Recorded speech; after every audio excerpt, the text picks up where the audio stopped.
32 years ago, this book was written and I read this just yesterday. How could I have done that?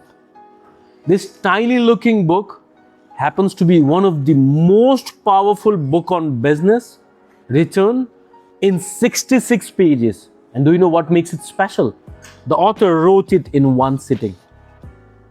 But the takeaways from this book is immense. This is a book that can transform you, make you something unrecognizable only if you use the quantum physics in your day-to-day life. The book starts with a story that includes 4 things: a fly, a wall, a door, and efforts.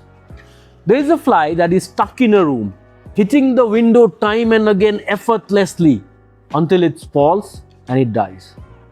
3 feet away from the window is the door that is completely open. The fly never realized.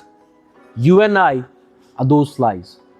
We keep hitting harder in whatever we are doing. We put all our efforts until and unless we have nothing left in us. But the results, they never change.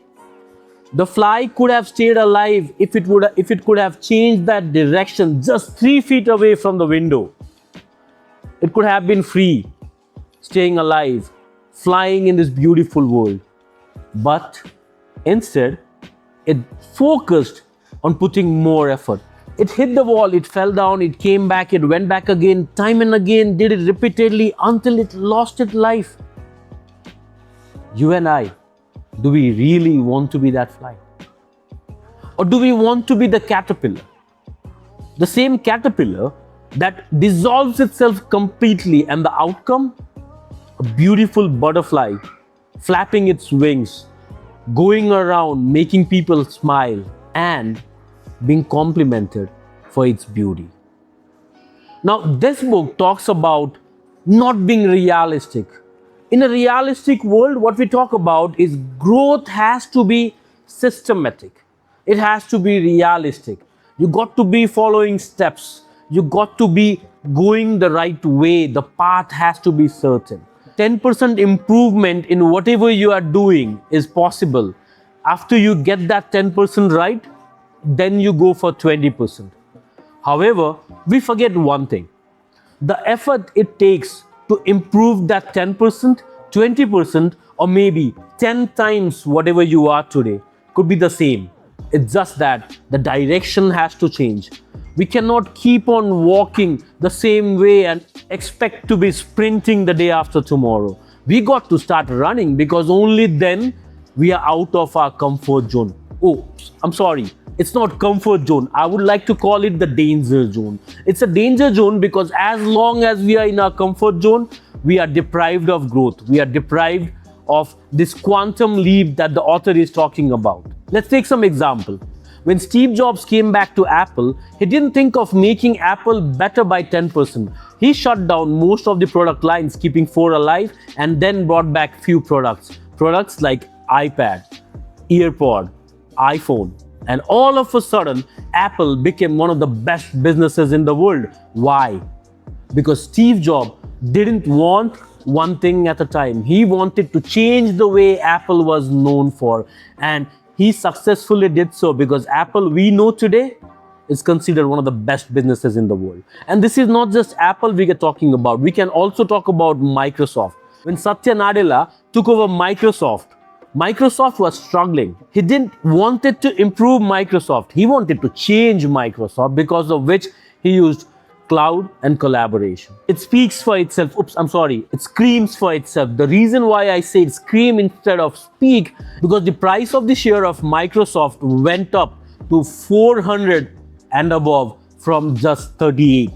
That is not 10% growth. That is not 20% growth. That is more than 10 times the actual value of that share. That is You². That is what you and I can be if we don't follow the traditional approach of growth. Just like in physics, in quantum physics, when an electron jumps from one orbit to another without traveling any space at all, we in our life can have that quantum leap. What is stopping us? The traditional belief, the fear of going wrong, the comfort zone. And what is needed? Belief, behavior, mentality. I'll give you an example. Think of a writer. How does he become a writer or she becomes a writer? By writing. So you cannot say, I will be a writer and then write. You write and then become a writer. You got to be thinking from the future backward. For example, Elon Musk publicly went out and explained about Tesla's master's plan for 2026 without Tesla selling even a single car. Just like Conor McGregor, before becoming a world champion, carried himself as if he was already a world champion, and the results are in front of us. He is one of the best fighters ever. So don't wait for the future to change. Change the future. It's in your behavior. It's in your mentality. Most of the time we are stuck because we are told we are stuck. I'll give you an example. In 1954, an athlete named Roger Bannister was told by doctors and scientists that running 1 mile under 4 minutes is physically impossible. That's insane. But Roger Bannister didn't listen. He ran it within 4 minutes. He ran that 1 mile within 4 minutes. And guess what? Within 12 months, there were 37 more people who actually were able to run a mile within 4 minutes. So it's not because we can't, it's because we were told we can't and we believed them more than we believed ourselves. And when we stop that, you become You². There are so many examples of people who were told they are crazy because they talked about something unrealistic. As long as we talk about realistic stuff, our growth is very minimal. But when we talk about something unrealistic, that's when growth happens. There is this individual named Jeff Bezos. I believe you know him, right? When he quit that job from Wall Street, everyone who knew him told him that he was crazy. He was making a mistake by leaving that well-paid job. I doubt if any one of his friends, colleagues, relatives, or whoever talked to him back then would say the same today, because Amazon is now a company worth more than $1.7 trillion. And I bet Jeff Bezos would never have made that money by working in the Wall Street. However, there are other examples of businesses and people who have missed out on opportunities. I cannot live without sharing the example of Kodak. Before 1980s, Kodak has the digital camera. But they decided they want to be continuing with the films. They kept hitting the wall of the films, though the door of digital camera was right there waiting for them. And in 2002, they shut down. Kodak, the creator of digital photography, don't exist anymore. Just like Nokia, which held more than 40% of the mobile phone market globally, were reluctant to change because they believed they can improve on what they already have. And Nokia now don't even hold 1% share in the global phone market. Kodak and Nokia, they were good at something, but something wrong, depending on the situation, depending on the change. We almost always have solution to our problems lying nearby.